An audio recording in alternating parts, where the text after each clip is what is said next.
Good morning, students.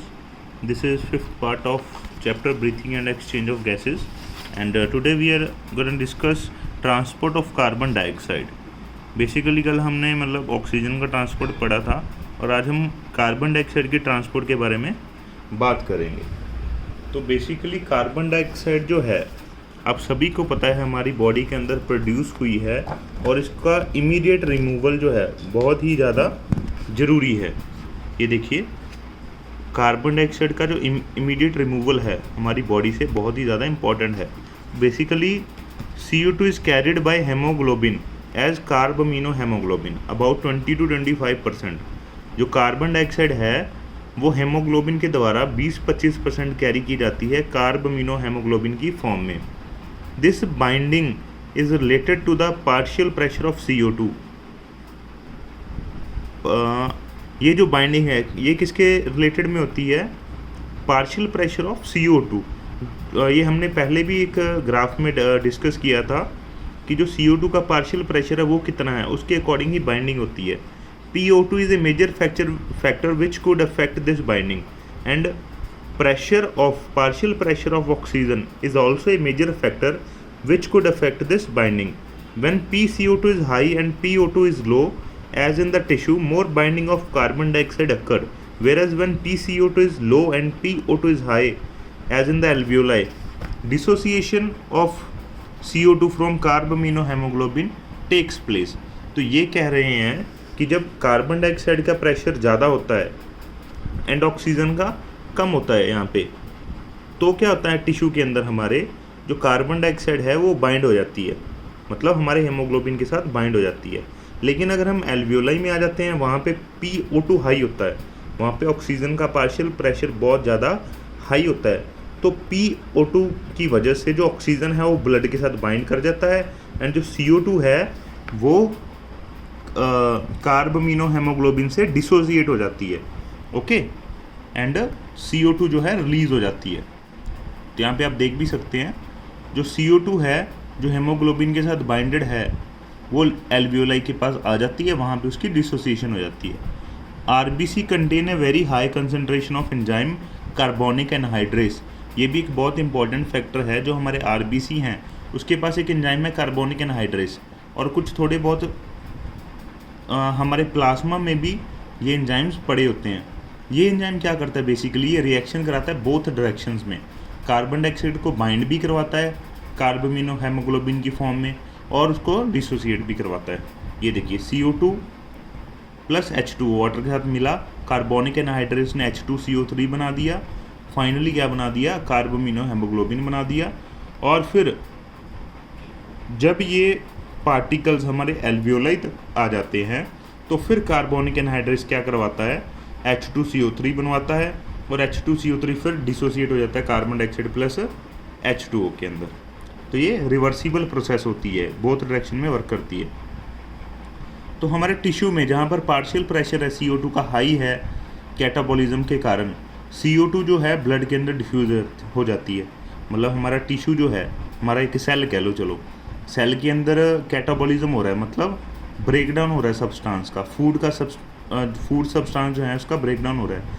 हमें पता है फूड जब ब्रेकडाउन होता है तो CO2 रिलीज़ होती है, वहाँ पे CO2 का पार्शियल प्रेशर क्या हो जाता है?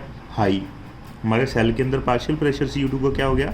हाई। हमारे ब्लड के अंदर क्या रहता है? कम, लो रहता है। तो हमारे टिश्यू से या सेल से कार्बन डाइऑक्साइड कहाँ जाती है? RBC और प्लाज्मा के अंदर लिखा है, देखिए CO2 diffuse into blood, RBC and plasma and form HCO3 negative ions and H positive ions. At the alveolar side where PCO2 is low, the reaction process in the opposite direction. Alveoli में ये reaction opposite manner में चल पड़ती है, मतलब हमारे blood में से कार्बन डाइऑक्साइड निकल के एटमॉस्फेयर में चली जाती है। आगे रेगुलेशन ऑफ रेस्पिरेशन। रेस्पिरेशन कैसे रेगुलेट होता है हमारी बॉडी में? ह्यूमन बींग्स के पास एक सिग्निफिकेंस एबिलिटी है रेस्पिरेटरी रिदम को मेंटेन करने की एंड उसको रेगुलेट करने की, मॉडरेट करने की, हमारी बॉडी टिश्यू की नीड के अकॉर्डिंग। जैसे जैसे हमारी बॉडी की नीड है उसी तरीके से हमारी बॉडी जो है रेस्पिरेशन को रेगुलेट करती है। This is done by the neural system. ये कैसे होता है? न्यूरल सिस्टम के द्वारा होता है। बेसिकली न्यूरल सिस्टम आप समझते ही हो, हमारे न्यूरॉन्स जो हैं वो इसको कंट्रोल करते हैं। A specialise centre present in medulla region of the brain called respiratory rhythm center is primarily responsible for this regulation। तो एक स्पेशल सेंटर होता है हमारे मेड्यूला पार्ट के अंदर, ब्रेन के अंदर मेडुला ऑब्लोंगाटा एक पार्ट है, आप सभी ने 10th क्लास में पढ़ा था। तो वो बेसिकली कंट्रोल करता है रेस्पिरेटरी रिदम सेंटर, जिसको हम बोल भी देते हैं, ये रेगुलेशन को कंट्रोल करता है रेस्पिरेशन की। एक और सेंटर होता है हमारे पोन्स रीजन के अंदर, जिसको बोलते हैं pneumotaxic centre, which can moderate the function of the respiratory rhythm centre. ये क्या करता है, जो रेस्पिरेटरी ऊपर वाला रिदम सेंटर है, इसको कौन कंट्रोल करता है, pneumotaxic centre. Neural signals from the centre can reduce the duration of respiration and thereby alter the respiration rate.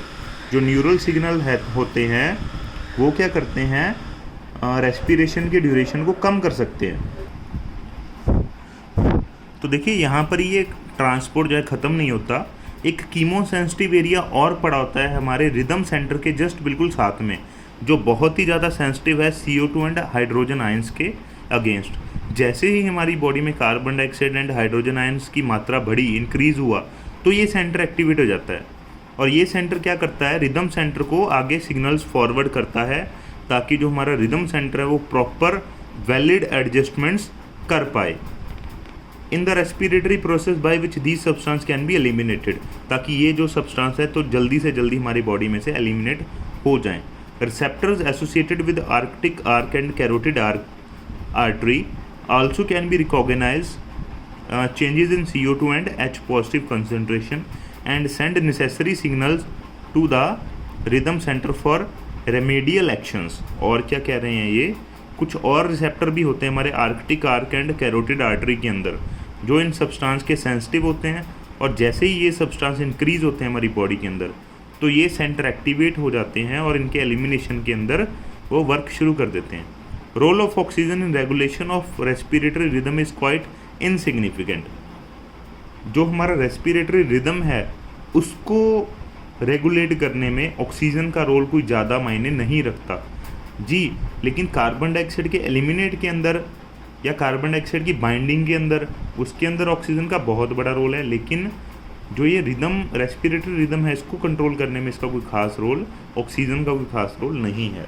आगे हम बात करते हैं डिसऑर्डर ऑफ रेस्पिरेटरी सिस्टम। सबसे पहले एस्थमा, ये काफ़ी कॉमन है, आपने सुना भी होगा। Asthma is a difficulty in breathing causing wheezing due to inflammation of bronchi and bronchioles. ये एक इन्फ्लामेशन होती है जिसमें सांस लेने में बहुत ही ज़्यादा दिक्कत आती है, क्योंकि ब्रोंकाई और ब्रोंकियोल्स के अंदर इन्फ्लामेशन, स्वेलिंग आ जाती है। Emphysema is a chronic disorder in which alveolar wall are damaged due to which respiratory surface is decreased. One of the major cause of this is cigarette smoking. Smoking इसका एक बहुत बड़ा कारण है एम्फीजीमा का। ये क्रॉनिक डिसऑर्डर मतलब जानलेवा बीमारी है, जिसके अंदर हमारी एल्वियोलर वॉल है वो डैमेज हो जाती है, जिससे हमारा रेस्पिरेटरी सरफेस जो है वो डिक्रीज हो जाता है।